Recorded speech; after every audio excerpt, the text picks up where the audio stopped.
Howdy, soldiers. It's gonna be May. Okay, got that out of my system. Whoops, it's May. Don't know how that happened. April was incredibly busy for me, hence why I barely posted videos. I barely had time to sit down, much less read a book. And yet somehow, some way, by some feat of magic or fate or what have you, I managed to read 5 books last month. I read Spicy Gods, I read Not Spicy Gods, I read Gods That Could Not Give Less of a Fuck, I read a sequel, I read a graphic novel, I read a novella, Wife Guy Fairy Kings, and Himbo Lady Knights. So today's video is going to be a little bit shorter, I'm not going to be able to yap on too much. I say, knowing full well that I am a yapper. Also, do you like my new water tumbler? This is not a real Stanley, this is a fake Stanley. A family. I also didn't purchase this myself. I stole this from BCIT. Okay, I didn't steal it. I used to work there, and on my last day, my boss gave me this. Although he did take it from the student prize pack area, so sorry to one of those students, but you are not getting a Stanley Cup. One of the reasons I was so busy in April was because I was getting a new job. I've been doing a lot of training in the day, and then my brain is just mush by the end of it. But I've also learned that I really love a giant ass water cup. I promise you a reading wrap up, so without further ado, grab a drink, grab a snack, and buckle in, and join me as we go over the 5 books that I somehow managed to read in April. I should have known better than to underestimate my own ability to yap, especially about books. The first book I finished this month really shows that it doesn't matter if it's light outside, if it's dark outside, if it's 20 degrees, or if it's 2 below, I am always ready to sin, because Sweet Obsession by Katie Robert was a book that got me through the transition of weather from the cold winter into the, for some reason, no spring and just pure summer that Vancouver's having. Earlier this morning, I was, Jonas Brothers burning up, and then I put on a tank top and I was freezing. So I've gone with a rolled up shirt, and we'll see how long it takes for me to sweat through this. Sweet Obsession is the 8th 1236 of the Dark Olympus series by Katie Robert, which I have a soft spot for. She turned these smutty little Greek retelling one-offs into this amazing series of political turmoil and intense lore. And in Sweet Obsession, we are on the precipice of war, and we also get the very fun story of Icarus and Poseidon. Gods are not really gods, they're like positions of power, but there is some type of magic, and like the barrier of their world is failing, and so like Poseidon is the head of like water security, and Icarus is the son of Minos, who is captured as like a political captive. Circe and the Aeons are about to attack. Poseidon takes on Icarus as his responsibility, but then, oh hey, we're taking on other things, if you know what I'm saying. This is the most emotional of all the books. I'm actually really impressed with the amount of emotional support and good communication that the main couple have. And there's a lot in here on letting go and forgiving yourself and finding self-worth outside of how others see you. Now, it's not explicitly stated, but at least in my opinion, this Poseidon is heavily autistic coded, but also like hot redhead with freckles who likes routines and has sensory issues and has a hard time with other people, like,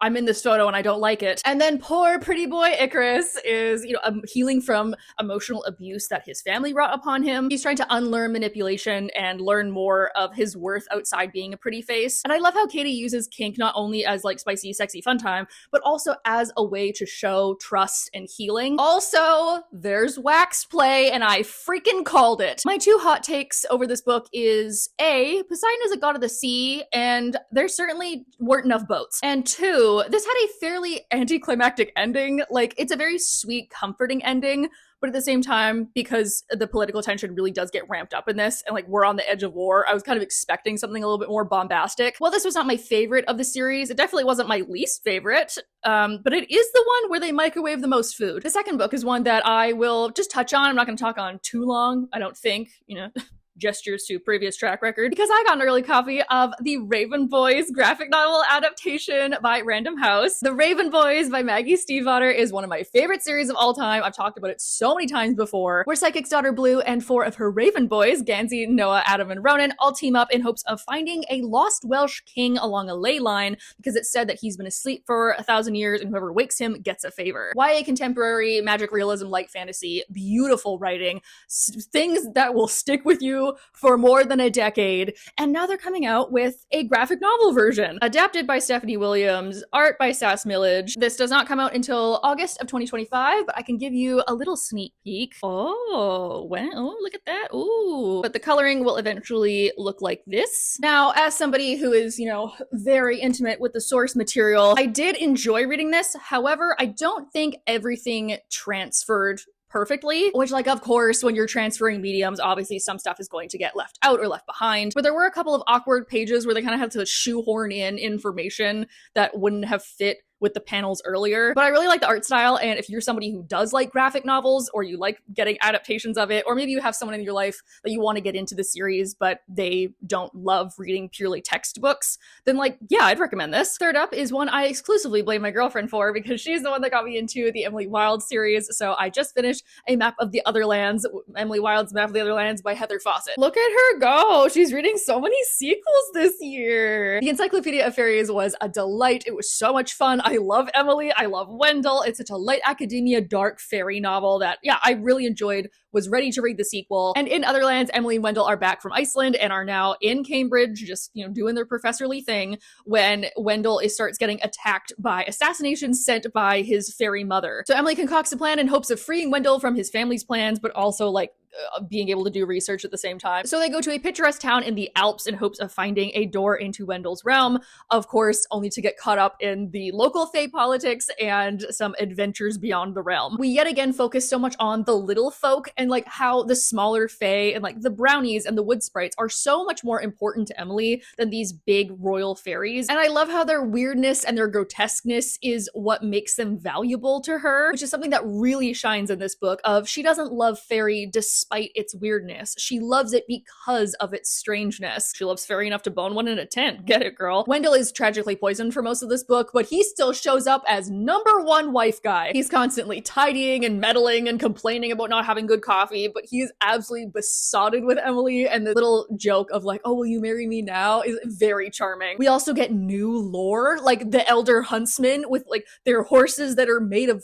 storm clouds, and, like, these tree fawns with poison antlers, and the little fox spirits. I love Snowbell. My biggest complaint about this book is it's also its greatest strength to me. It has a different narrative structure than the first one, and we don't really do a lot. Like, Encyclopedia definitely had a more overarching plot, and this feels a lot more like little episodic moments of Emily going off and, like, finding a fairy thing and then coming home, and then finding another fairy thing and then coming home. But I really loved every single one of those episodes, so I can't say that it was bad. I could just tell that it's a middle book. Also, cats are fairies and don't follow your rules, and I feel like I did already know this, but it's nice to have that confirmed. Thank you, Dr. Wilde. And then to quickly add to my Goodreads goal, because I am currently 8 books behind and I'm trying to read every novella on my shelf to be able to bump that number up, I read an amazing story about lady knights and dragon queens that was brighter than scale, swifter than flame by Neon Yang. Our main character is Eva, a legendary guild knight who's known for slaying dragons. So she's famous far and wide. No one has ever seen her face, and no one actually knows that she's a woman due to the fact that she's always wearing this suit of armor. When a rumor of a dragon in the south reaches the king's ears, he tasks Eva